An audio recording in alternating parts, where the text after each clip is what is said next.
morning to you all. So if you would like to watch the session in English, you can access the link. I'm Keyla Nunes, the infrastructure analyst from the Ministry of Regional Development. We have Ernani Ciriaco de Miranda, technical assistant of the National Secretariat of Sanitation and Secretary of ABS. He's going to be the moderator of the ABS Week special session. We have Juliana Dutra, the coordinator of Team 1, Water, Sewer, and Health to Everyone, and assistant of the National Chamber of Service Provision. She's going to be a facilitator in our session. So it's a great satisfaction that we open another special session of Brazil Water Week in Brazil. Held by ABES, it is the most important international event on water held in this country. The special sessions are free of charge, they're open to the public, and they will be happening up until Thursday next week, the 22nd. So you may access the link on the chat to register for all of the sessions. On the 26th up to October the 30th, we'll have the Brazil Water Week, 5 whole days with more than 50 hours of content online and more than 6 experts from Brazil and other experts from 16 countries. So you find the link here at the chat to register. We would like to thank our sponsors, Sabesp, Mia, Swiss, Ana, Egea, Sedai, and Igua Saneamento. So the topic of this session is innovative solutions of sanitation for complex regions. We have quite special guests for the debate. Adauto Santos, civil engineer and consultant in sanitation plans and design. César Augusto Rissoli, the manager of projects with Caesb, Luiz Fernando Lemos, and Fabiana Thiesen. They are the managers of Águas in Jurerê Internacional, and Juan Camilo Hurtado from the planning of water supply and sanitation with the EPM, the public service company in Medellin in Colombia. So you can ask your questions in the chat, and the guests, the panelists will answer by the end of the presentation. The video will be available at ABE's website. So thank you for participating. So I'll turn it over to you, Ernani.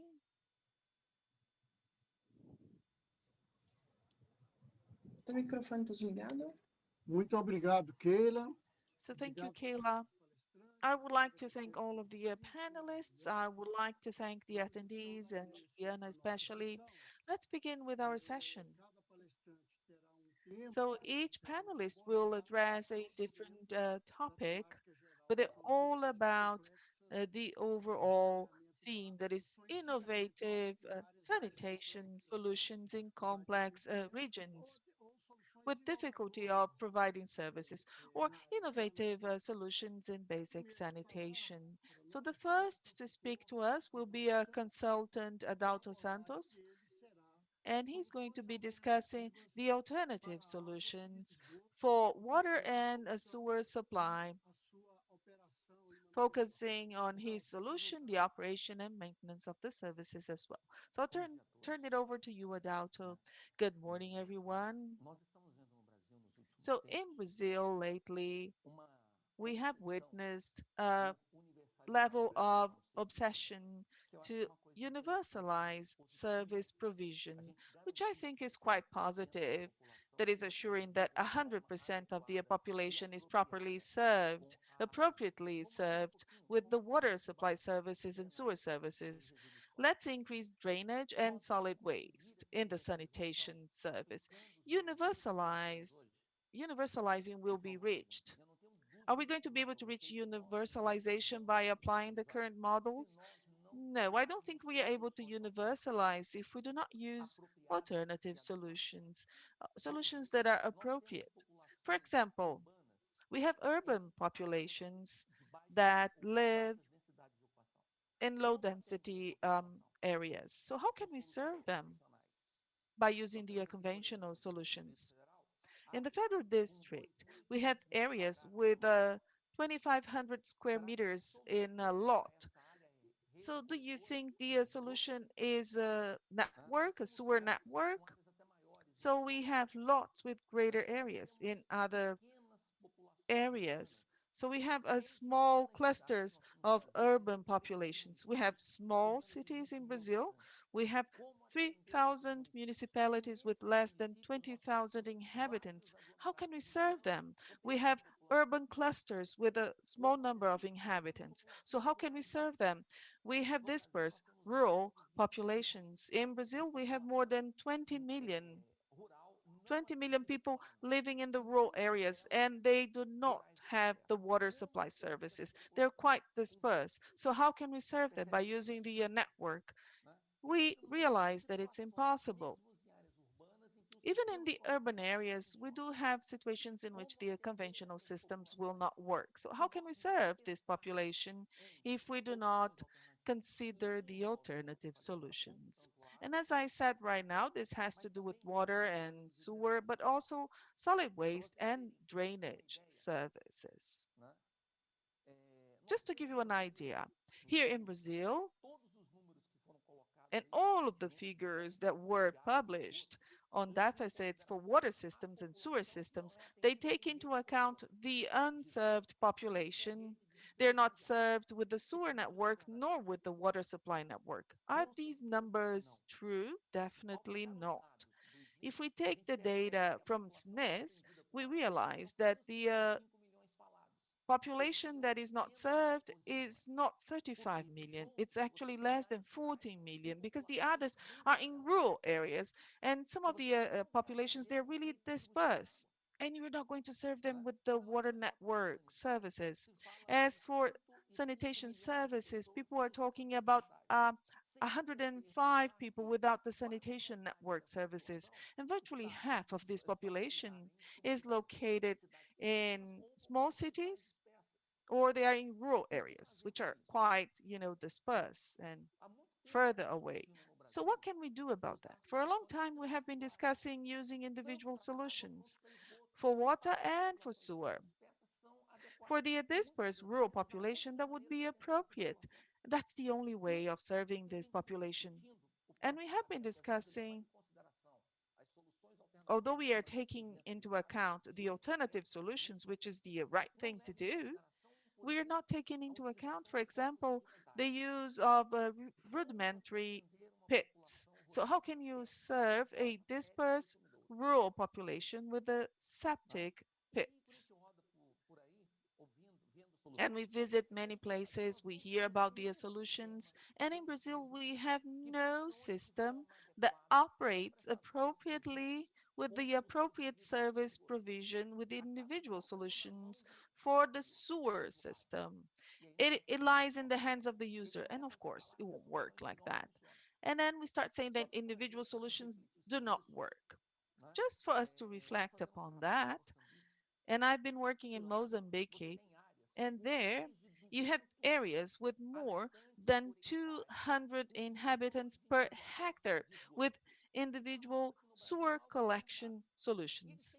It's unthinkable to use that in Brazil. They have a whole structure to collect the sludge, dispose of it in certain places, and take it to the transfer stations.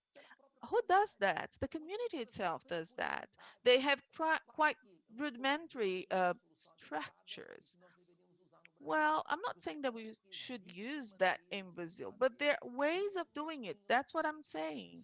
Even in places in which we have inappropriate urbanization or irregular urbanization, whatever you want to call it, well, you may provide a solution and you engage the community in installing the solution. I'm not going to discuss the alternative solutions themselves because Cesar will be talking about this shortly. But we have community solutions. So with the participation of the population, you can find ways to solve that. And we have been discussing that in many areas, including the federal district here, you can use the condominium concept for the drainage system. Because in the drainage system, you have inappropriate places or irregular occupation of the areas, inappropriate urbanization. So you have to find alternative solutions, engaging the population in the construction process, or it won't work. There is a significant number of interferences between water and sewer, solid waste, and drainage systems. So one system will impact on the other. So we have to consider sanitation in an integrated fashion, or there won't be appropriate solutions. There is no use having a drainage system that is wonderful, but there is no garbage collection. There is no use having sanitation that is wonderful if the population cannot use it, throwing garbage into it. So universalizing service provision is not going to be attained if we do not change the management models. In Brazil, we have some examples. For example, the centrals in Bahia and Cesar in the Ceará state. So in these cases, you use alternative solutions for service provision in small areas with a small populations. How can you treat their water? We have to integrate with other stakeholders in the society. So recently, we've devised some municipal plans for small cities. And one of the solutions that we discussed with the society was using the health agents in providing treated water for rural populations because it's their work. They have to go there. So we add up tasks. So we give additional assignments to them and we guide, we train them so that we can provide treated water supply. So it's important to consider the alternative solutions, and there are many of them. And they involve the four components. At the federal district, we have Quintas do Sol, which is a condominium, and they deal with their drainage system using alternative solutions. Less expensive, much less expensive than the conventional system, with no environmental impact in the upstream areas. They use isolated solutions. Well, we have lots, large lots in this condominium, but we have quite a reasonable density level.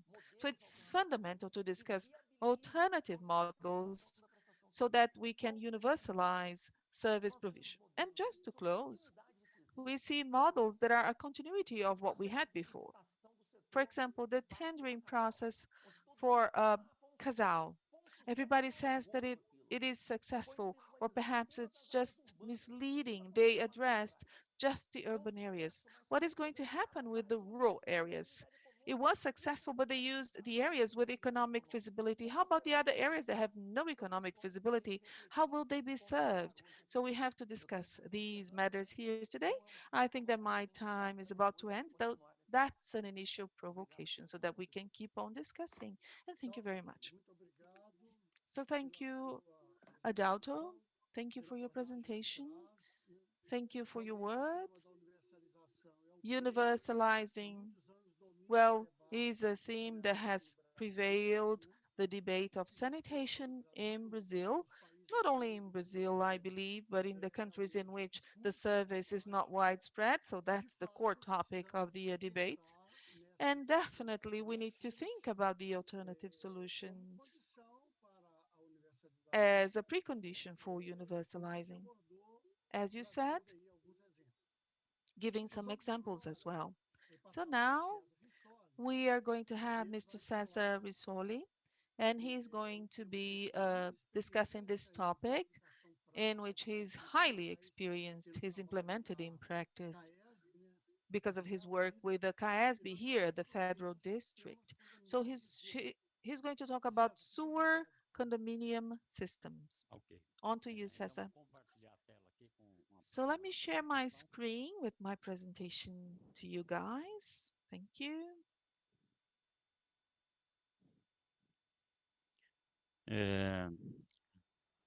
Eu vou enfocar na questão do sistema So condominial. my focus is the condominium system, and I will address the logic and the implementation process.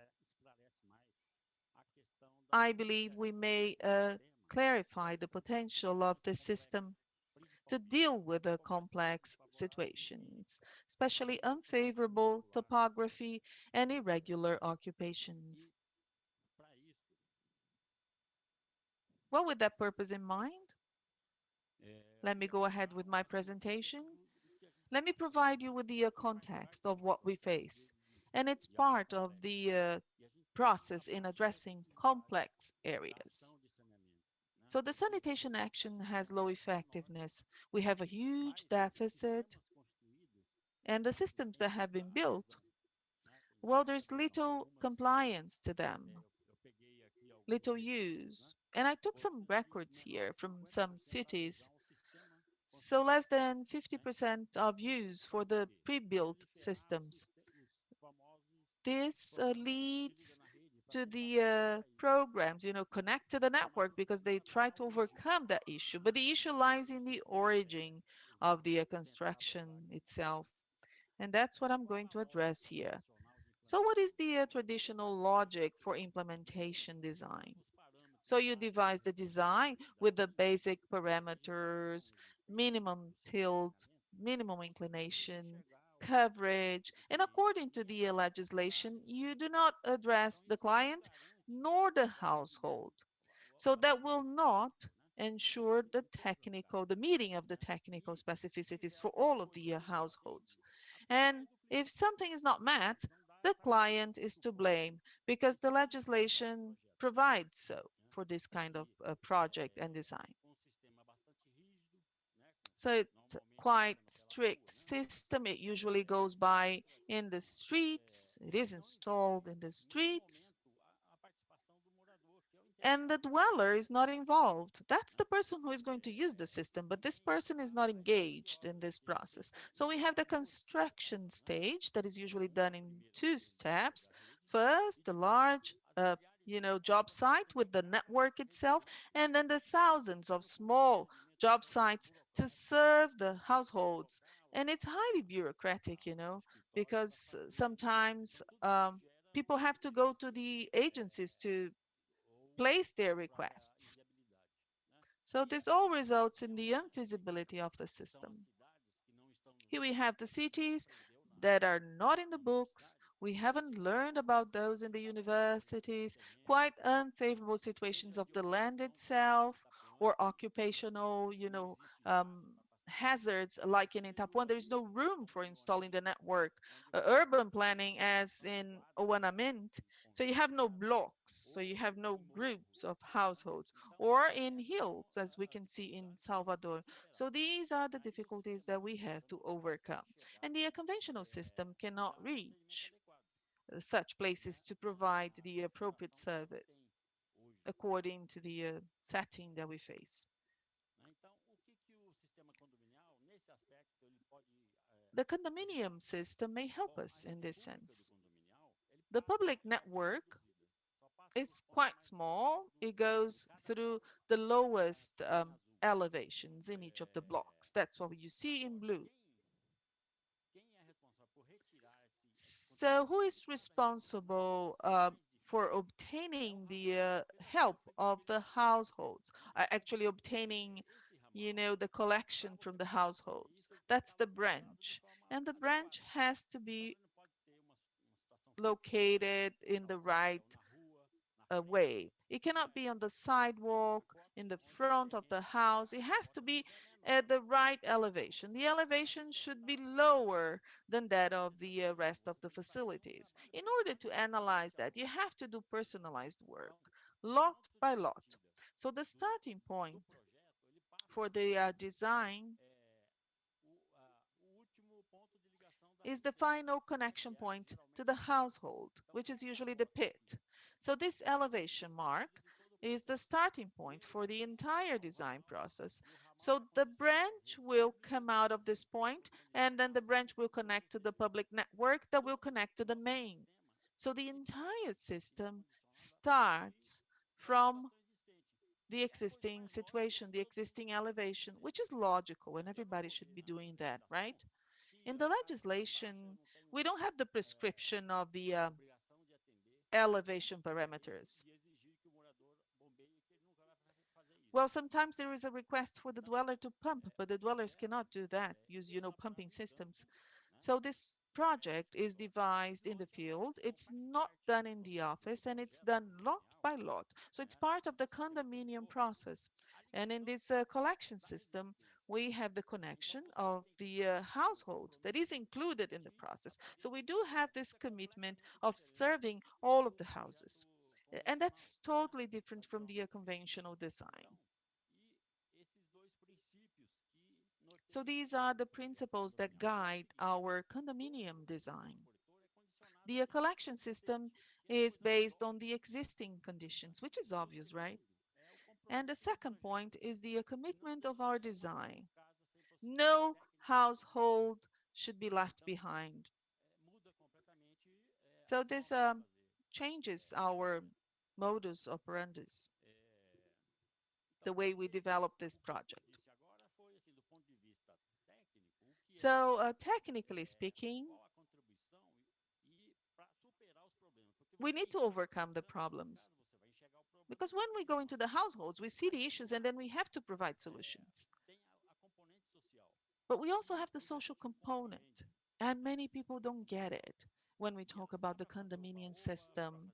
It's not a party, it's not about politics, it's not about generating income.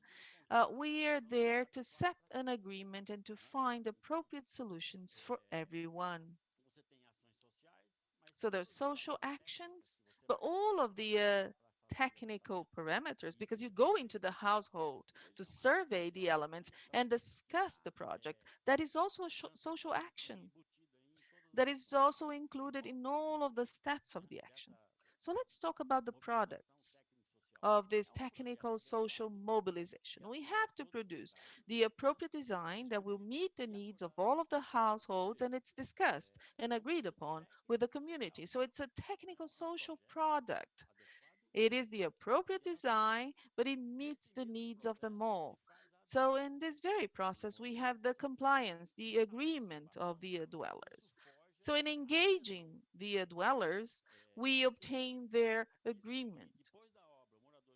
So after the work is done, they don't have to go to the agency to request their connection. You do it right away. When you do the visit, you get their agreement, their compliance. So here in the federal district, this will assure 100% of compliance.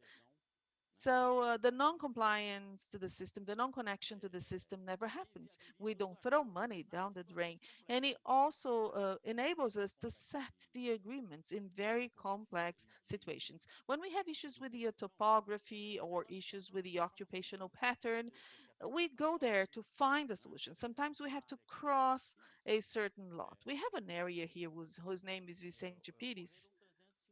There have been, 350 crossings because we had to serve another house, or sometimes we had to serve an entire block, so we had to do the crossing. And it's fundamental in the process. And sometimes people do not see the value of this technical social engagement. And all of that is done in order to fight against the lack of service, which is quite prevalent in complex situations. So on the technical side of it, so we have a personalized project. We start from what we have in the ground. So technically speaking, we assure that everybody will be served. And socially speaking, not only do we get 100% compliance and connection to the public network, but we also enable, the service to the most complex situations. The works, the civil works, they encompass the entire system, the public network, the condominium branch, and also the connections to the households. So we have the connection into the house. This is made because the connection request is placed. So within the lot, we do have the connection box that is close to the pit, and all that the dweller has to do is simply connect to that point. So it's a single civil work. It means faster works with lower costs, from 30 to 60% lower costs. So it's quite commonplace to see a reduction of 50%. We serve everybody, and especially we're able to connect everyone. So after the works are done, everybody is connected. So it's an effective sanitation action. Let's see what that means. Let me give you an example. At Vicente Pires, which is the name of this region. Well, if it weren't for the condominium design, we would not meet the needs of half of the households. So here we have a slope in this direction. It's a very deep slope. So for these homes here, there's no use, placing a network in the front of the houses because the pits are behind. So nobody's going to reverse. So they would have to pump as well because of the slope. So the branch is adapted to collect according to the existing situation. And then you have to set an agreement with these people. Of course, they saw this is the best solution for them. Likewise here, so you have the crossings that were done, and you can only make this feasible because of the crossings that were installed. And they have to be adapted to the situation. They have to be discussed and approved by the dwellers. So at the demographic system, we should, have this listed as a network, but in practice, no one would connect to this kind of network. So we have the lakes, the highest per capita That's the income highest of per Brazil capita in the region federal in Brazil. district. And what we have seen here, this is just serviced by the back here. So this corresponds to 60% of this sampling. That means we can't blindly follow the conventional logic and rationale. And here we have to discuss passaging, uh, documentation, simple requirements, etc. So after 29 years of applying the condominium system in Brasilia, what do we have? What are the results? First, over 350,000 connections servicing 1.5 million people. That means it's not an alternative experiment kind of solution. It's here to replace the obsolete conventional system and the adhesion of 100% of users. So it is highly effective. The lack of connectivity that we see with other companies do, like for example, get connected to the network, is under 2%. Here, the extension or channel, the extension or branch flexibility enables service at very complex areas and that need personalized, customized work. And the technical social mobilization helps service complex scenarios, those as is those that you need agreement, that you need to do the design connected with involvement of society. So in this particular case, condominium systems, when it comes to topography of occupation, that is most of the problems that we see with existing networks and in new projects. It really helps to help sanitation funding and not waste money or funds, so that we can discuss as questions come up. César, muito obrigado. Thank you so much. Thank you so much, César Rissoli, for your presentation. Very projected, very clear. It really clarified. I, in special, am a great fan of this particular model. And indeed, the images that you showed, that you shared, they speak for themselves, really. There are scenarios that indeed you need to find what we call alternative solutions. Muitas vezes Sanitation oftentimes have to find solutions that are beyond sanitation, such as inadequate, not proper urban development, like you showed in some pictures. But that's more. With high income levels, like you showed in Brasilia, não é caso de soluções so it's not about complex solutions pobres, apenas or complex solutions for poor areas. These are complex solutions that is also for other areas. Now we're going to move on to the third. Thank you so much, Rissoli. Thank you so much. And now we're going to move on to our third presentation. Very interesting experience, innovative, that involves not only technical, but also management alternatives. Here, Luiz Fernando Lemos will speak about that.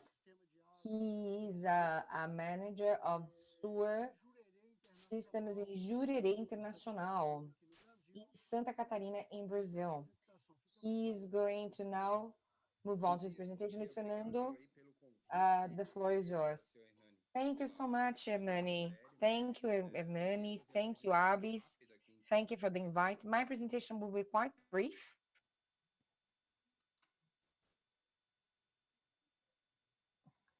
Não sei se vocês já estão vendo a minha tela.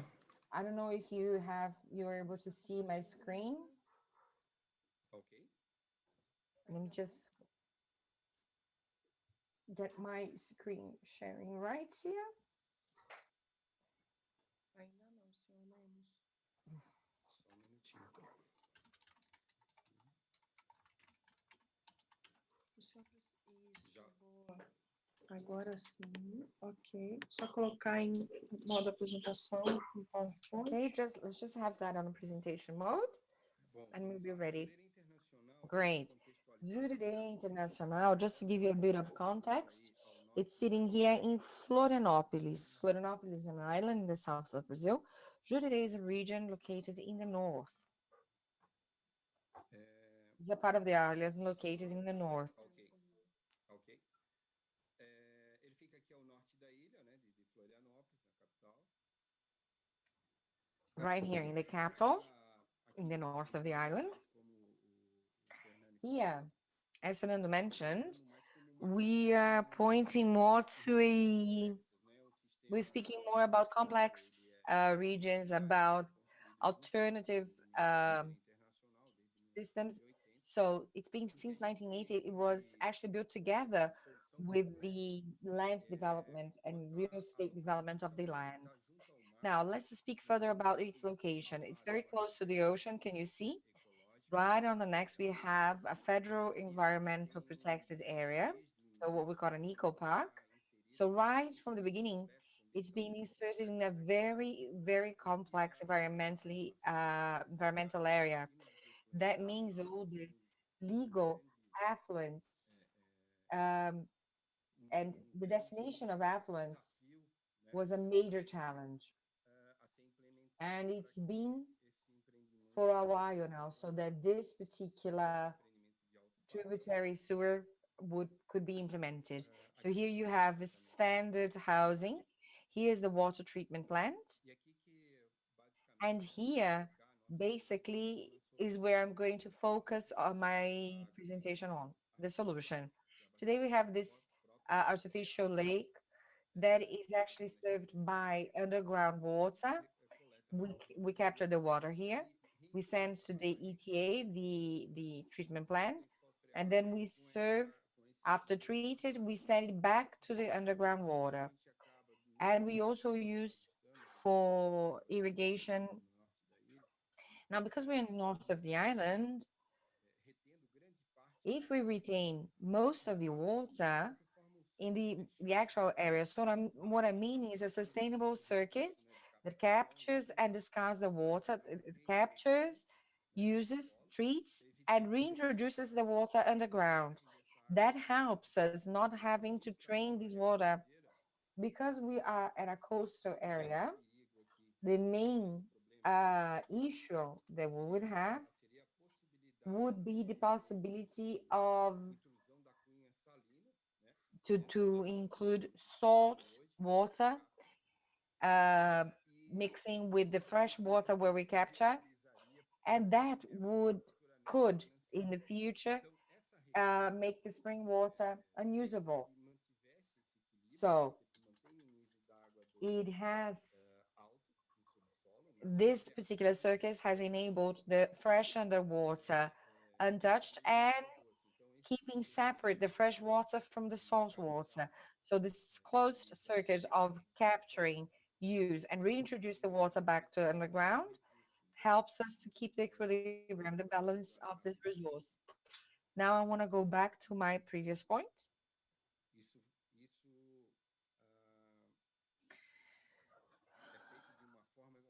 So this is done in a way where we've implemented several monitorings and overseeing for irrigation area for the artificial lake area, plus all the legal requirements compulsory from uh, legal aspects, environmental aspects of discard and sewer treatment. We've implemented internal overseeing and monitoring so that we could keep the control of the entire system. I have here a picture of the water treatment plant. Today, on the high seasons, when there's holidays, we service approximately 20,000 people, which is actually a small amount of people, relatively speaking, especially because we're speaking of an independent alternative type of system. It's been operational since 1980. The concessionary in Florianópolis is Caesb. It is a concessionary utility company, but back in the 80s, they didn't have any infrastructure in the north of our island. So in order to make this viable, one of the conditions was for them to implement their own water and sewer treatment system in local, and it's been very successful. And here is an example. We have a box where we can actually where we can monitor water quality in several different locations. The water and sewer stations are fully automated. So here is the automation blueprint. Here, part of the network of this development of this condominium of the system is actually from the USA. And this is what we call gravity pumping. Instead of a gravity pumping, if there's a suction, and that helps less infiltration because of the collection tank, the flexible connector that works through suction. So the vacuum station, the vacuum main, the valve pit. Obviously, there's more cost, but it really helps to avoid any sort of problems. Here, the underground fresh water in all areas, the we have water servicing this entire region, and we have 14 independent monitor systems along the coastline for the collection. So if there's a leakage of any issues in our network, that can be detected in the monitoring. One of the main indicators that we find more interesting mentioning is the state agency that does the monitoring. Through this monitoring, we can check. They are internal. There are 14 distinct points, but we check the water condition, water status by the beach. That means that it's proper for swimming all the year long. We're open to discussion, and I thank everybody for your attention. Luiz Fernando, thank you very much for your presentation. I thank you. I want to inform everybody in this session that Fabiana Thiesen is together with Luiz Fernando, and she will also be presenting in the Jurerê international system. It is very interesting to see that an environmental point that is very present in the condominium required from basic sanitation solutions that are very strong, very bold when it comes to environmental control, and brings an experience that is quite interesting, which is the reuse, the indirect reuse by inserting treated water back to groundwater. I think your innovative is innovative due to management because the entire system, so it is fully separate from the institutional, from the local city management. So The entire management is done by the entire condominium, separate and independently from the city and the state. Well done. We'll now hear from the Colombia experience. I have with me Juan, Camilo, Hurtado. Juan will talk about the air uh, by, called by EPM, which is the Medellin Public Companies. Juan, the floor is yours. Buenos días. Hello, good morning. Me disculpo, voy a hacer la presentación en español. I am going to do my presentation in Spanish. I'll speak as slowly as I possibly can so you can understand me. And I will try and share the experience. Me indican cuando estén viendo la pantalla. Please let me know if you can see my screen. Sí, Juan, Sí. todo bien. Gracias. Es un caso de un acueducto en el municipio. It is a case study from Turbo, which is a municipality in Colombia. As you can see in the map, right in Colombia. Here is Latin America, here is Brazil, here is Colombia. So Turbo is sitting right here where my arrow is pointing. This is an area Ganado al mar y al mangle con la construcción. where most of the service is done through extensions and channels. Los plásticos que quedan después del banano, más los residuos de construcción, Well, the solid waste, the construction waste are used for the construction of the highways. Well, it was very inconvenient in using this system. Well, it's been more than 30 years using the system. Then they started considering different solutions. It was close to the ocean, in the swamp area. Yeah, you mentioned all of that in your presentations, but we posed these questions. Well, how can we reduce the amount of water that is not accounted for? How can we provide services in a high-risk area? And as the first speaker said, how can we generate a whole culture to use the infrastructure when people do not have the culture? And also how to reach out to the 4 to 6 million inhabitants. Well, this is the main. This is a main, as you can see, with the many branches. We had 10 connections, 7 were illegal, 3 were legal, and only one of them was paid for. So the Turbo municipality had an amount of water supply that was not accounted for, reaching 65%. Well, you can see here the water supply. So if you have 70% that is not accounted for, it means that you need 3 times the amount of water to supply this population without any losses. Well, we have a system with the losses of 30%, so we would need 1.5 times. So with this issue in mind, we started to devise this solution. So there is the complexity of the soil to install the network using the conventional method. So we started about doing what you can see that. So this is a polyethylene tower, 200 millimeters, connected to the conventional pipes. This is a pole that is used for the electrical network.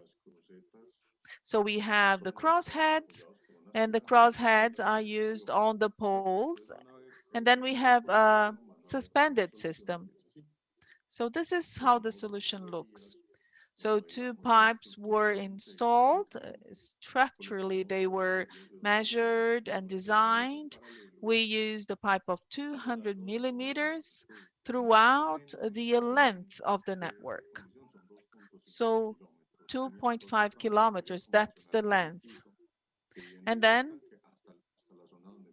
we used the suspended installation up until we reached the household area. And then we began with the buried construction.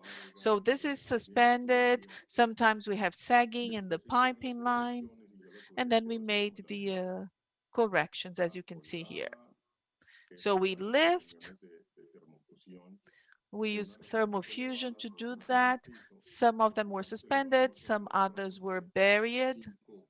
We used 5 to 6 pipes in length. That's what we aimed at using. So in average, they had 16 meters for each segment. And for the smaller towers, the smaller poles, we used 5 meters in length. So that's the built solution. As you can see, we can see the elevated piping and then the connection from up above up to the wall of the household. This is how we developed in the streets. So this is not buried. It's not done randomly. We have built within the swamp area. So we do a cross-section connection and we use the debris of construction.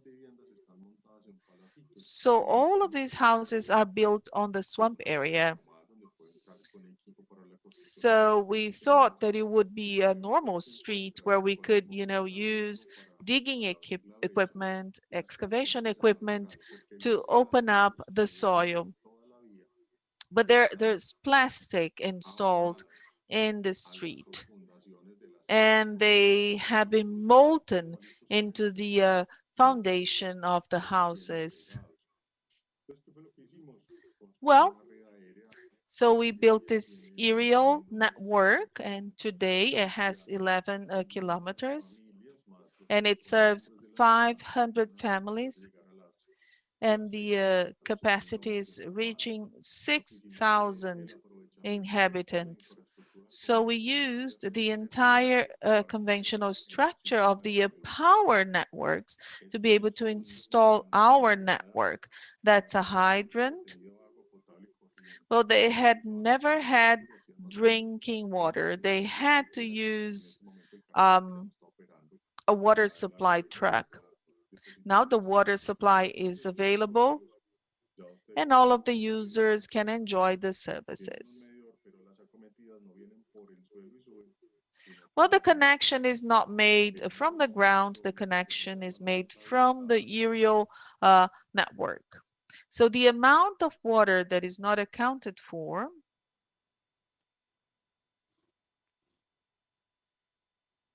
Mr. Juan's video stopped.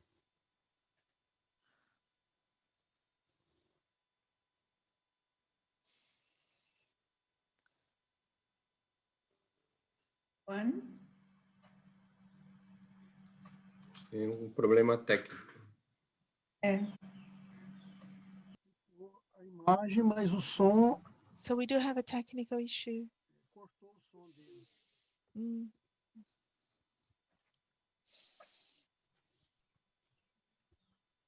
Fazemos. So what should we do now? Ernani, caso não retorne, a gente pode fazer uma pergunta e aí quando ele voltar ele continua, não tem problema. A gente tem várias perguntas no chat já. So there are many questions for him. Só um minutinho, pessoal, eu vou interromper o compartilhamento de tela dele. Vou colocar essa tela minha, eu vou interromper.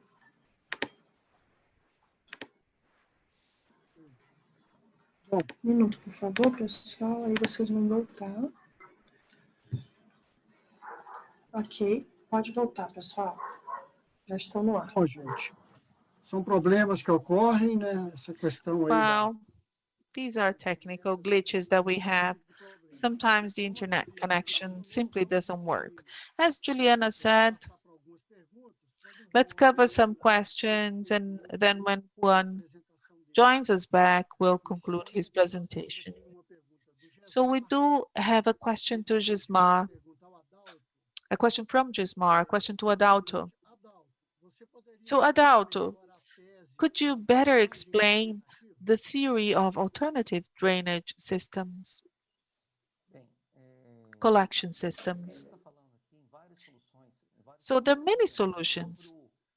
For example, I'm going to give the example that César gave at Vicente Pires, the same site. With the conventional system, you are not able to drain because of the irregular occupation of the area. So you have to devise solutions that will go through the lots. Even with drainage, you have to use large diameter piping. You have to talk to the dweller and get their authorization to do that. You have to convince them that that's the appropriate solution. Here in Brasilia, we have other areas. Sol Nascente is a low-income population with similar conditions. So what is an alternative solution? There are two sides of it. You provide the appropriate solution, even using conventional solutions with the collecting network, as César said, for a sanitation collection, or you can build processes. At the federal district, we have a resolution that says each lot has to dispose of in the environment the same flow they had previously. So you can take the area into account, and then you can devise, water storage solution and water reuse solution, but you can also, have the water infiltrating in the soil when you have space. That's another solution. In the Alto da Boa Vista condominium, there you have a mixed system. You have the conventional system, which is the collection network, but all of the dwellers, with the exception of a small area in which the soil is impermeable, but all of the citizens, they have to reduce their flow and infiltrate the water into the soil. So when you add individual plus collective, the system becomes less expensive than implementing, an individual system. So these are the mechanisms that you have to assess with the participation of the citizens. Fundamental is engaging the community in the solution development process so that the population understands, participates, complies with, and uses the system effectively. Thank you, Adauto. Thank you for your question. Juan, a gente fez uma pergunta enquanto você estava We desconectado. asked a question while you were disconnected, but now I'd like you to go back to your initial and conclude your talk, please. Lo único que faltaba era The mostrar. only thing that was missing was to show you about the project stories, about our cases. We are now creating a regulation. Here's the version where the link. Here I have some videos on YouTube that shows the building and the results that we have achieved. And the investment, $1.4 million that is being invested so that we could benefit over 500 households and over 4,000 people working in the municipality of Turbo. So it is a network project, and the whole learning experience was very dear to all of us. That was just my last slide. Thank you. Thank you very much for your attention. Juan, muito obrigado a você pela Juan, apresentação. thank you. Thank you for your presentation. Thank you for speaking Spanish very slowly so that we could follow your presentation. Uma solução muito diferente. Indeed, you've brought to us E o esforço de levar a água para quem and precisa da your água. efforts to bring water to those who need it, because the cost became rather expensive, but Essencial à vida e à people saúde, né? need water so they can have health. Projetado, mas as soluções That needs to be well designed, but the solutions are out there and they are available. And that is what matters in my understanding for your presentation. We have then some questions here to all our fazer uma pergunta agora. speakers. I have the one question that I would like. Stefan, Vou dirigir essa pergunta a você, César. I'm going to address this question to you, César. And it goes, the worst thing Diretrizes que não se aplicam, por that do exemplo, not apply no Amazonas. to the countryside of Amazon? Is there a possibility to review?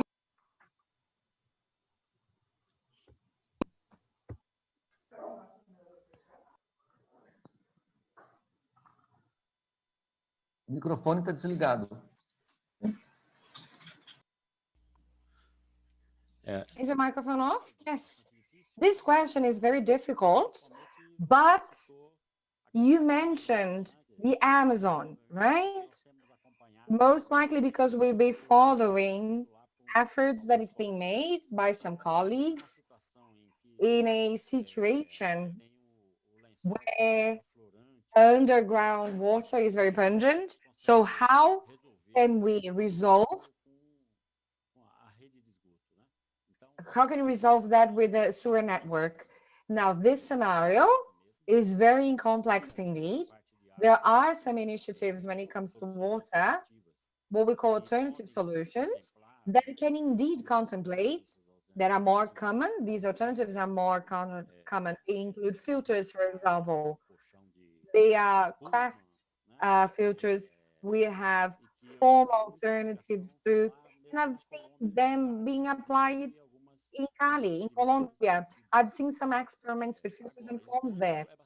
But you see, sewer is very complicated indeed, because it would have to be something completely sealed. And most likely, if it's not dense enough, it would have to be isolated. Why?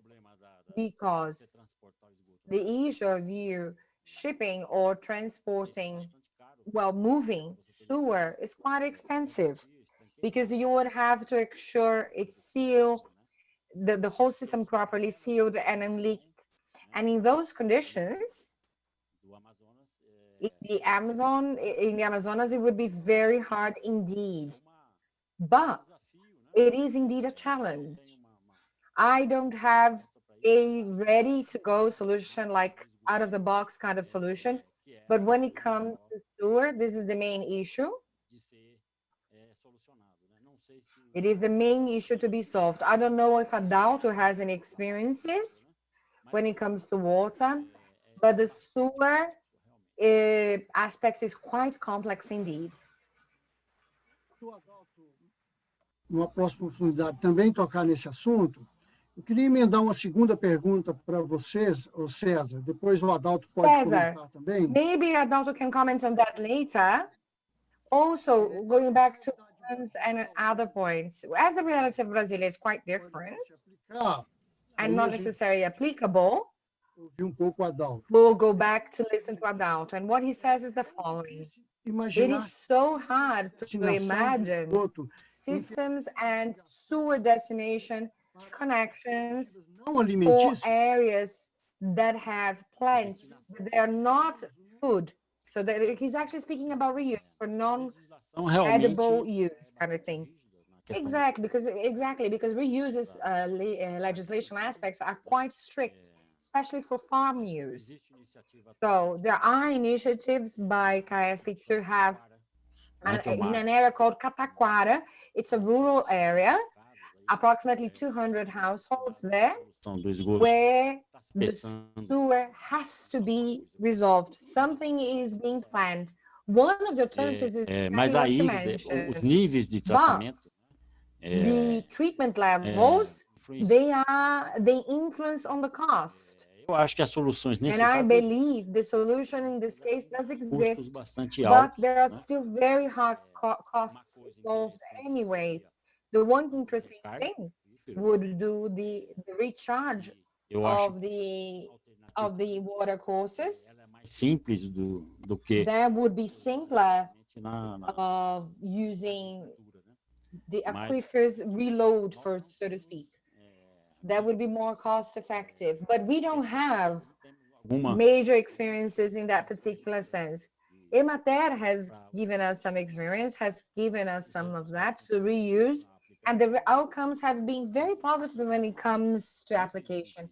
But you see, legislation demand treatment levels that are incredibly high, regardless of the use. So what I see we're lacking, especially in Brasilia, it is to replenish aquifers, to think of how to replenish aquifers, or any thing that is rather simpler. Adauto, would you like to add any points to the two questions that were actually addressed to César? Yes, the first point I have would be regarding legislation. We live in a continental country, meaning that all the country has very variable and diverse realities and contexts. The one thing about the standards and about regulation and laws, but most importantly, the standards, they are recommendations, they're guidelines, they are not actually compulsory. That gives you the possibility to build solutions with no fear, that you actually can take risks. Now, when it comes to legislation, we can work on some suitabilities, on some adjustments that would enable alternative systems implementation that would be suitable, because not necessarily alternative solution is a low-tech or low-cost solution. It is suitable for the scenario that you have in your hands or at the table, on the table. And we need the freedom to do so. If we keep strict, because people are very afraid of the public attorney's office, anything that you do outside of standards or standards or guidance, people say, we can't. Guys, shouldn't we fear? We shouldn't be so fearful.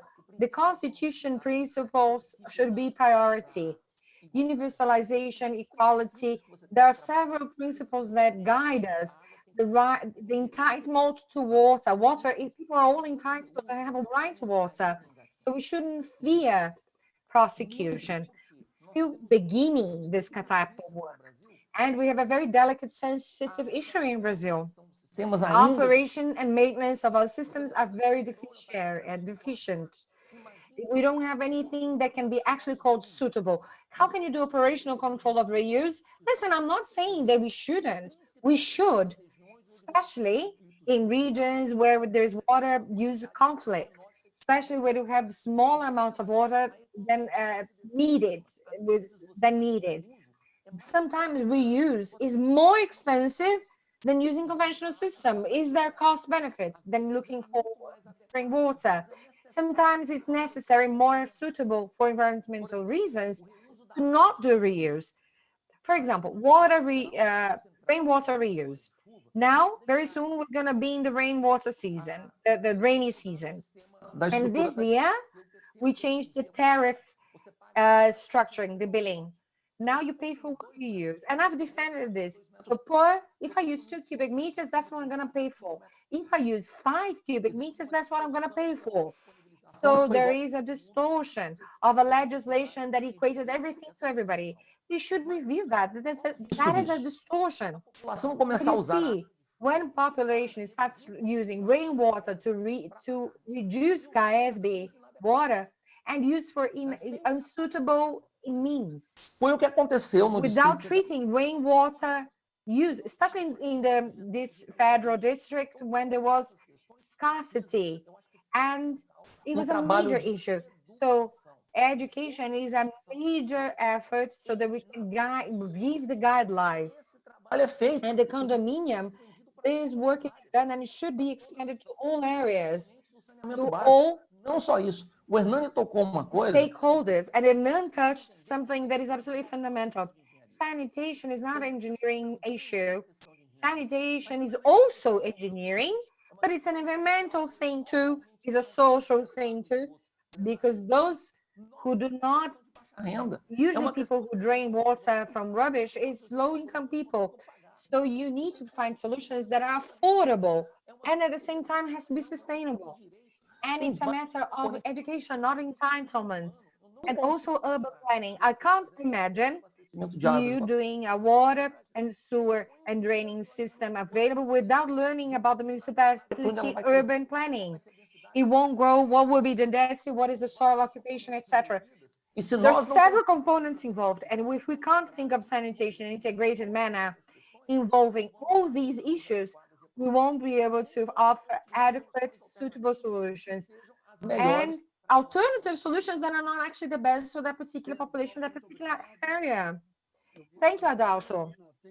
Juliana, there is then one question addressed to Juan. Juan, the question is to you now. Juliana, you're going to have the question. Consolidada. perguntas que We've foram chegando. consolidated the questions that we got, and the one is about the resistance of materials that are being used, especially the ones that are exposed to the sun. And what are the main result indicators that could be presented as a superior solution to the conventional? Juan, could you address the question? Thank you. Absolutely. When it comes to the material resistance, or we say, I'd say 4 years, because now we're on our 5th year. So it's been doing this in 2015. That's when we began with one of our major concerns was actually that materials could withstand sun and weather conditions. So we use two materials, glass fiber and polyethylene of high density. The high density polyethylene and the high fiber actually faced a hinder with our legislation because they were over 2%, because they had a cap of 2% of these materials being used. And additionally, we also included a layer of 3 millimeters because they were under very low pressure, so we had to include an extra layer to help the flow. We ran our tests, we showed our leaders, and the results showed that as per the endurance test, the materials could last over 40 to 50 years. That is actually the forecast. Currently, everything is well installed, very well set. And we believe that once we reach 20 years of installation, we will run monitoring and see the deterioration levels. But if you look at, for example, the long-impulse conventional energy supply, they use the same materials and they have withstand the test of time.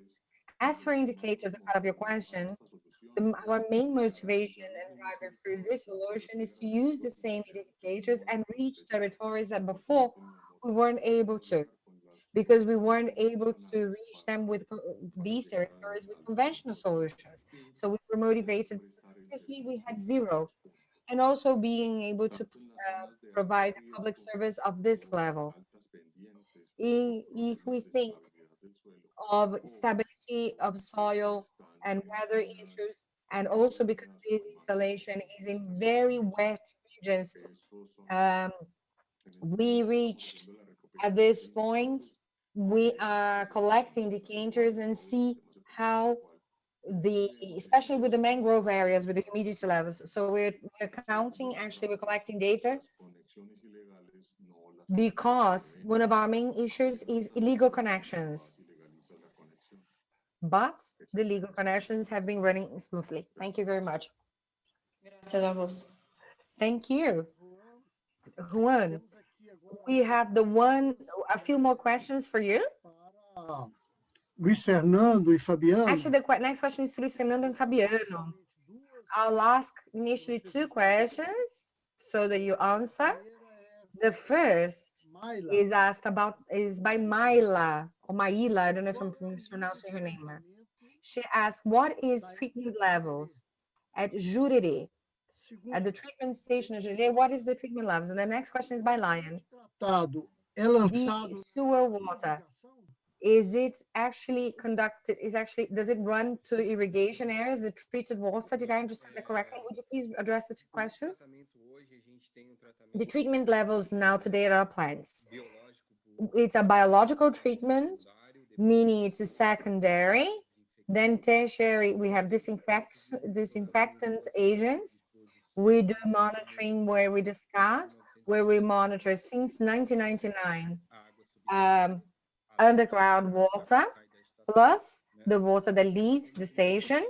We also monitor the surroundings and the artificial lake, just like I showed you in the pictures, 1,600 meters away, plus the legal monitoring demanded by the legislation. We do other monitorings, such as for phosphorus, for hydrogen levels, all contaminants that can possibly cause some sort of underground water harm. As for the second question, é uma área de irrigação, sim, if it's an irrigation area, yes, that was a irrigation area. It's been properly licensed. I showed that in the picture. And what during my presentation, the focus of the presentation, the topic of the presentation is solution for complex areas.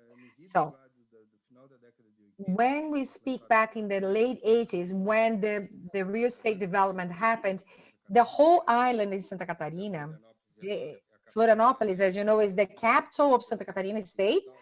It has a continental portion, but there is a whole part of that is island. But all rivers were considered by legislation class 1. Class 1 means it is forbidden. Even you have treated sewer, you could not discard anything in the ocean or rivers. We know that this is a very expensive solution.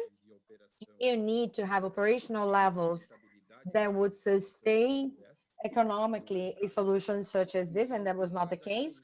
So one of the solutions that we thought of, it was to do the irrigation and infiltration in an area that would be controlled. Since then, we've showed as a destination solution, and like I presented before, and I showed you on my Google Earth images, it actually became part of a solution that we call sustainable, because we realized throughout the operations that neighbor regions and the city, also the surroundings, when there is long periods of drought, we would keep underground waters at high levels and steady.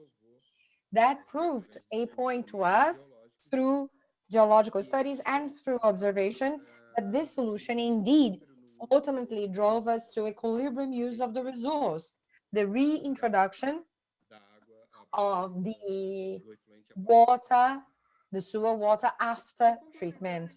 I just want to add, Fernando, to the question, the efficiency of the water treatment plant. It is 85 to 90% of efficiency of all contaminants. And our phosphorus removal levels is high, very high. Our treatment is by deactivated ozone. We do microbiological, and we do the monitoring through microscope, and we've detected microorganisms that increase the efficiency of phosphorus removal. We've used external consultants and experts. We've noticed the difference, even though it's a secondary treatment, and it is highly used in the world. Well, just Essentially, to we deactivated clarify, sludge. the effluent it's used for irrigation and it goes back to the aquifer? No, it is used for irrigation. We used irrigation and infiltration. In that place, there is no growing area, no farming area. We have a green area that can be used as a destination. It was the only alternative, as I said in the beginning, at the time, because the rivers nearby, the dilution volume is not enough to absorb the treated volume. And we had another, conditions. We are close to the ocean. It was a single alternative as a destination. So in addition to that, it also became a sustainable alternative. Ok. Aproveitando já vocês dois. Well, since you're answering, Luiz Fernando and Fabiana, let me ask you two other questions. Paulo Carvalho is asking, what is the final quality of the effluent that is used for seepage, for infiltration? Perhaps you could answer that. I think Fabiana can talk about this. And Ana Lucia here is asking as well, what's the cost for collecting Sewage in Jurerê. Well, Fabiana will talk about the tariffs. She's a sanitation expert. She's in charge of quality control. We have ISO 9001 implemented since 2001 and ISO 14000 as well. So she's the one who manages that. Cost is the same of the public operator, the public utility company. We follow the same tariffs of the public utility company. Fabiana, on to you.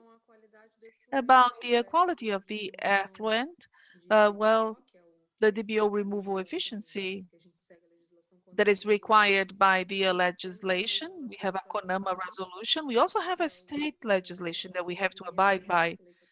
14675 is the name of the law, the number of the law. So we meet all of the requirements set forth by law. The DBO removal rate is 85 to 90%. Phosphorus is below 1. Our effluent disposal is in the soil. It's a controlled irrigation area, but we abide by the phosphorus limit that is below 4, as if we were disposing of in lakes and water bodies. pH, we monitor the pH as well. Nitrogenated compounds as well. We also monitor those. Fecal coliforms. So we do secondary treatment and then disinfection. So we are able to meet all of the requirements. Let me add on to that. We have to bear in mind, we from sanitation, that a sewer treatment station is a living being, right? So there are many sites in which the treatment station is seen as, turning on the switch, running the engines, and that's it, activating and deactivating the system, and that's it. But a sewer treatment station is not that. It's like a living being. A microbiological treatment has to be made in the tank. It has to be tracked and monitored. As Adauto said, we have many situations in Brazil. We have different climate situations. Here we have high seasonality. We have a high season in the summer. Very few people come to this place during the winter season. All of that has to be taken into account, and it has to be implemented in the treatment station because the microbiological variation is high. In the Amazon, think about the rainy season, the storm season. So the dilution of the effluent is quite different from the non-rainfall period. So this has to be tracked when we talk about sewage treatment stations. We have to track daily, hourly. That's what we have to do in the treatment stations. And in each location in Brazil, we're going to have a different scenario. Think about the central region of Brazil with a lower level of rainfall. All of that has to be taken into account in the operation of the treatment station. Luiz Fernando and Fabiana, we still have more questions to you. But let me ask a question to César and also to Adauto. A question to César.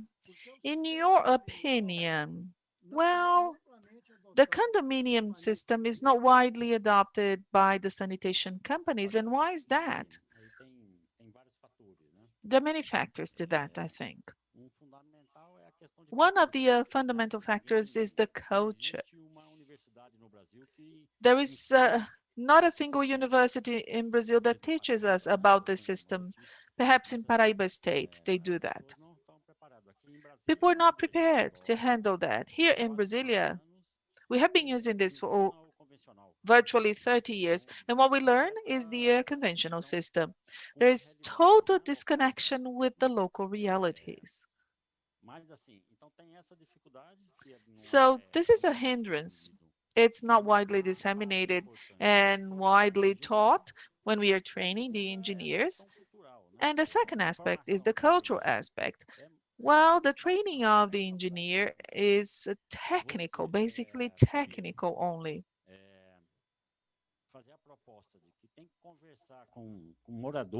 So the engineer should go and talk to the dwellers to find a solution. And this is not included in the thinking process of engineers. They think they have all of the information and knowledge to do their best, and it's not the case. Especially when we are talking about complex situations, the solutions come from the partnership with the community. That's a major difficulty that we face. And then secondly, well, it originated from low-income areas in the northeastern region. So there's some certain level of prejudice. They say it doesn't abide by the standards. No, we abide by all of the standards. The hydraulics is the same, the material is the same. So there's lack of knowledge, wide lack of knowledge.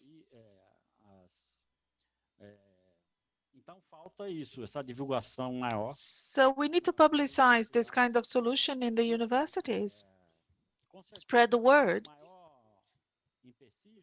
And the greatest hindrance is from the technical engineers, because they will have to abandon their spreadsheets. They have to leave the office and go out, take to the streets to develop a field design. It's more work, of course. Well, that reduces by half the costs. And the key point is that we are meeting everybody's needs. Well, this willingness to go there and change the way they work, today I see it as the greatest hurdle that we have to overcome. And it hinders the dissemination of the solution, especially because it's not taught in the university programs. Of course, they have to understand what the condominium system is. Thank you, César. Basic sanitation, even dealing with the conventional solutions. It should not be limited to engineering solutions only, as Adauto said. In the solutions that we have been discussing, we require even more. A multidisciplinarity is required for us to act and for us to develop sustainable solutions. So let me make a remark. I implemented a condominium system in a city when I was a technical director, and we have a social mobilization and environmental teaching team. When we finished the work, we dismantled the team because we thought everything had been dealt with, in terms of social mobilization and environmental education. But when the operation began, it was even more necessary. It was even, more important to have this contact with the community so that they could properly use the system, and so that they could use the condominium system and also sanitation, the entire sanitation system. So we were quite successful when we resumed and reassembled the social engagement team. And then I add here a question that was asked to Adauto and César. So Adauto, can you please answer? The environmental education process, how does it happen? What are the actions that bring more results in the condominium systems? So what are the innovations in this arena? Well, first, let me make some additional remarks. The condominium system, why is it not widely spread? First, it's because of the lack of knowledge about the philosophy of the system. The other aspect is the inappropriate use. I saw many situations, they implemented a segment, they were not following that philosophy. There was an issue and then they said it doesn't work. Well, it didn't work because they did not apply the right philosophy into the design. It's not an issue about the system design, it's about the implementation. The other aspect is not engaging the communities. That's fundamental. You have to engage at all levels, in all stages. They have to realize that the system is a continuation. There is the operation and maintenance that is going to last 20 years. And talking about education, Education should not be done during the implementation only. It has to be continued education because dwellers, they move around. And there are many factors that happen over time. There are many cases in which we use the educational process with IT. So when you have an operational system that is computerized, you have a greater level of the obstruction of the network. So you understand why there's so many obstruction or clogging. Sometimes it's low density, reversed slope, or perhaps poor use. So you have to go back there and continue with the educational process, the training, because the population has not learned properly, you know. So there's this issue about the culture. Oh, we do it like that. That's how we want to keep on doing.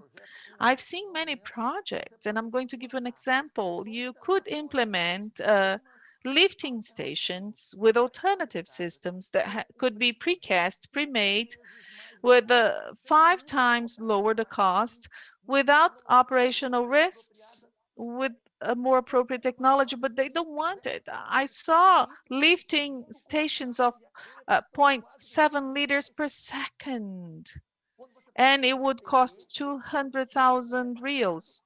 You can lower the bottom and you collect the sand at a very low flow rate in the same site. Oh no, that's how we do this. We have a lifting stations and this is what we're going to keep on doing. Pumping stations, lifting stations, he's talking about that they have a high cost. Something else that we have in the legislation, and it was addressed here in this panel. Well, that's a business with the user, with the dweller. Well, the service provider makes it available across the street and the dweller has to connect. So the dweller has to place a pumping station within their lot because the topography is inappropriate and it's their business because that's what the legislation sets forth, you know, and the dweller has to solve the issue. It's up to him or her. So while we have all of that happening, we're going to face many difficulties in universalizing. There are many service providers that use the sanitation system to ensure 100% compliance. I only know Caesb that does that. They work with 100% connection to the grid. So what's the key consequence of the sanitation education or environmental education? You instruct the population on the appropriate use. There was this César explanation and he was talking about the condominium system and then he said the system will never clog. That's how we design it. The sewer system, if we use it appropriately, it will never clog. It clogs because it was poorly executed or because it's poorly operated and used by the population. If you engage technicians, the ones involved with the operation and maintenance, if they're all engaged, you are going to substantially reduce the clogging issues in the networks. In 2000, we were, addressing this concept of a condominium system to Goiás. They created another system, the modular system, which is a sidewalk condominium system. It's just another name. But the superintendent of Caesb showed quite interesting figures at the time. Caesb had 70% of condominium network and 30% of conventional network. And we had 30% of the service orders to declog and 70% were happening in public network. It's not about the diameter that will get the network clogged. It's about the use of the network. So when we began doing this work, tracking, engaging the population continuously, not only the population, but also the technicians to change their mindset so that people could understand that there are many mechanisms that can be used so that the system works properly, and then we lower dramatically the operational costs. We have reduced the implementation costs and we can reduce the operational costs and directly impact the cost and the tariffs, providing appropriate solutions so that the population can afford to pay. You know, it's economic sustainability. So these results will impact everything, not only water system, the rational use of water. We don't use poor quality water. Many people, in order not to pay for water supply, they keep a well in their backyard. Some people keep their pits, their rudimentary pits in their backyard because they don't want to pay the tariffs. And these rudimentary systems, you know, lead people to drinking poor quality water. In Águas Lindas here, we had a wall separating the lots. On one side of the wall, we had a rudimentary pit, and on the other side, we had the water intake system. There was only a wall, you know, between them both, the water intake and the pit. So sometimes educating works and it gives us extremely positive results, but we have to engage everyone, the technicians, the service providers, and the population. So Adauto, we have little time now, but I do have a question to César. Would you like to add anything about environmental education? Yes. That's a quite delicate matter. So education and training cannot be mistaken for the technical and social mobilization process. The education process has to be done prior to the works and then permanently, continuously. And we do that when we install during the mobilization process. But the environmental education cannot be replaced by the social process. We call it technical social mobilization process because this is focused on the implementation, on the compliance and use of the system. This is fundamental. So there have been many experiences with the condominium systems, and the social component was limited to training, and that's not the idea. So education is fundamental. It has to be done, and then it has to be continued. But the technical social mobilization is an exercise of the citizenship. You talk to the dwellers, you discuss with them, and you devise the design together with them, from household to household. And then they comply and use the system, and then we have full connectivity. So this entire work cannot be replaced by education. It's very good, of course, education, but one cannot replace the other. I'm not familiar with a company that provides quite good work, continued educational work, because it's truly required and important for the development of any kind of a system.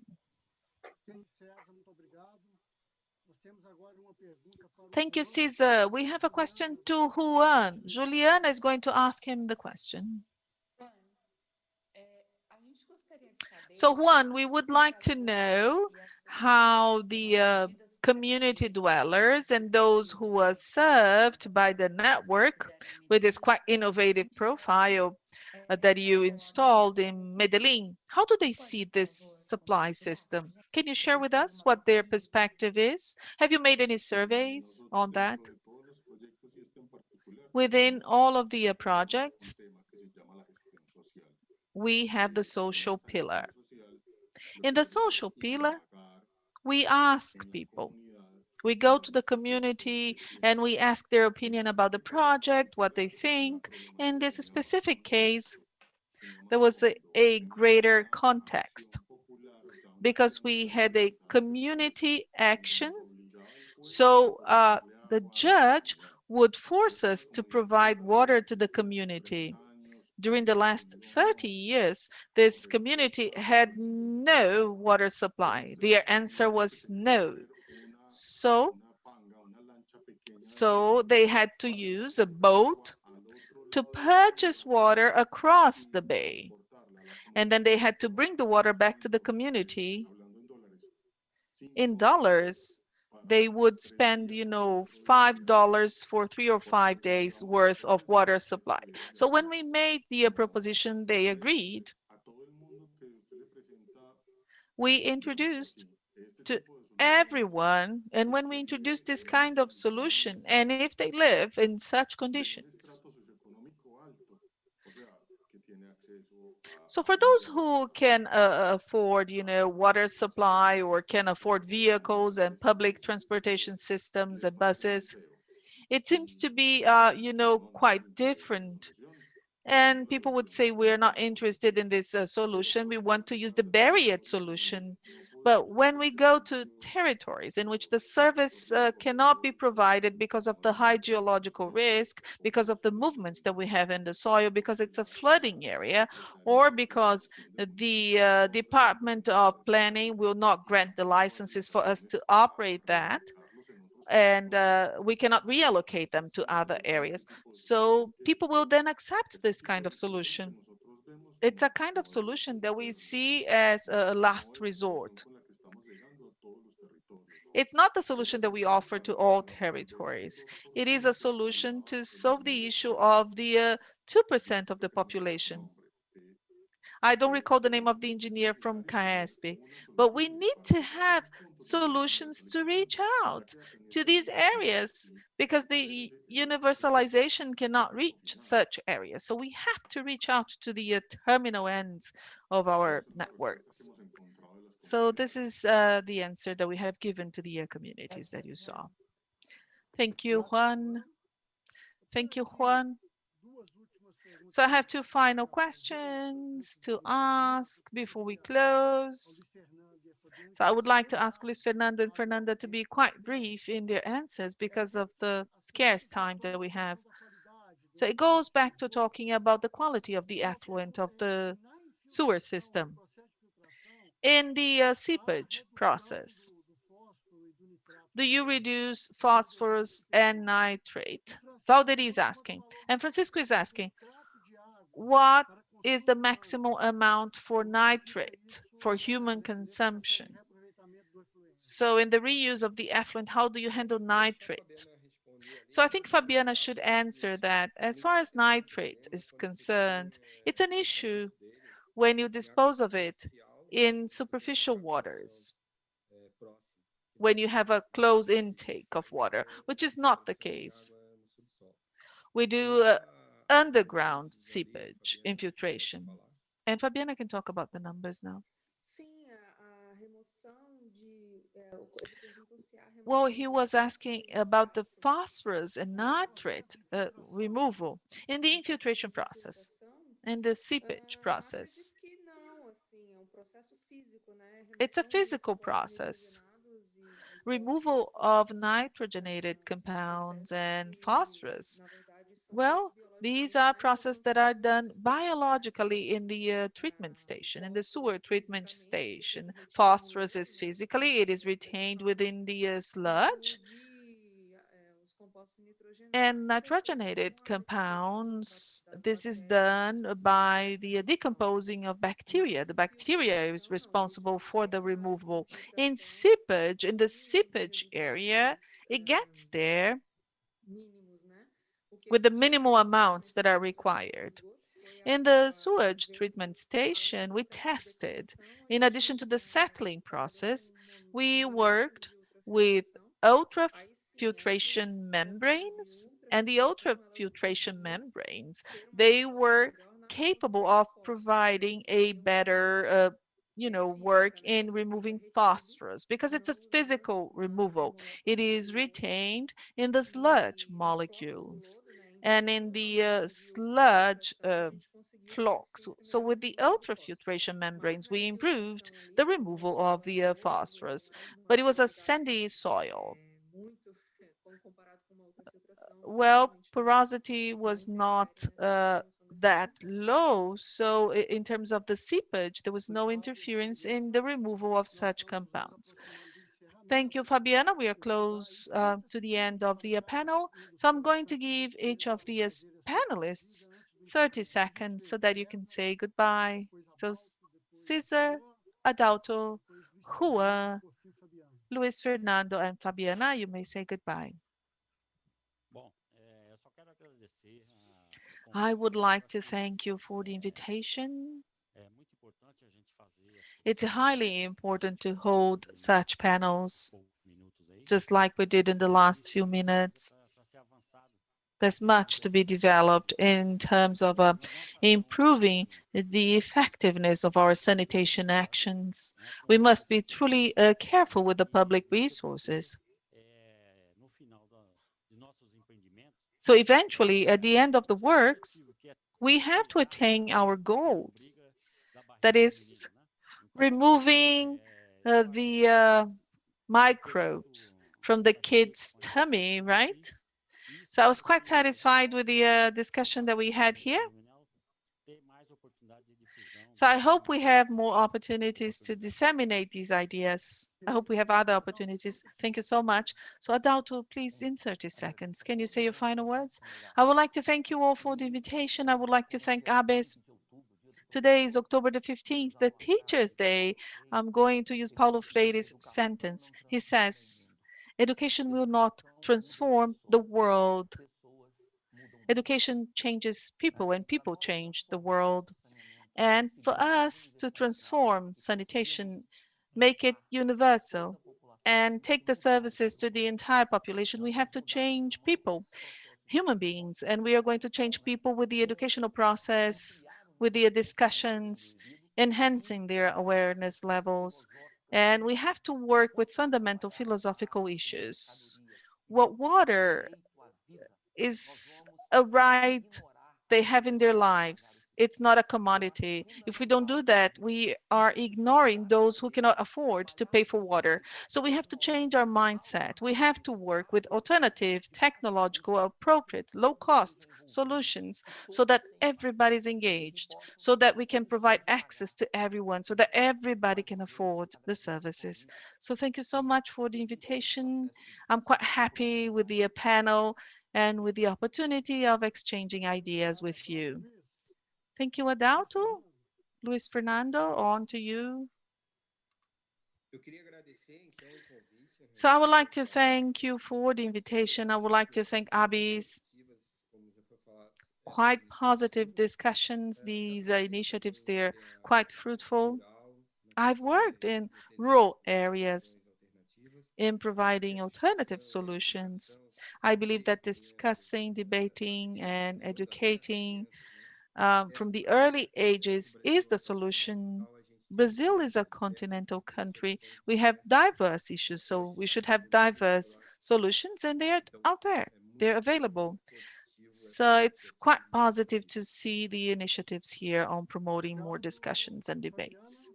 Thank you, Fabiana. I would like to thank Abis for the invitation.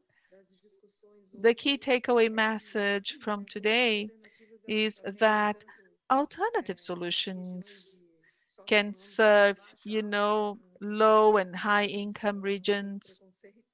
There's no prejudice in this case. So the solutions, they're all applicable. We heard many examples in this panel. It's quite nice to be able to disseminate this idea, be it, amongst the technicians or teaching the kids or engaging the civil society and the communities. Juan, if you may, please. Thank you. The floor is yours, Juan. ¿Ya me escucha? Luiz, can you hear me? ¿Sí me escucha? Can you hear me? Agradezco mucho la Yes? Oh, thank you. la invitación. I would like to thank for the invite. Thank you for the opportunity. For us, it's a very rich experience to exchange with other stakeholders in the sector. I was very surprised, happily surprised with the results that we have reached, that I have heard from our peers here in the panel. So thank you very much. Thank you, Juan. Aprenderé portugués. I will learn Portuguese, I promise, next time. For the next time, I'll do mine in Portuguese. I'll speak fluent Portuguese very soon. Thank you. Right.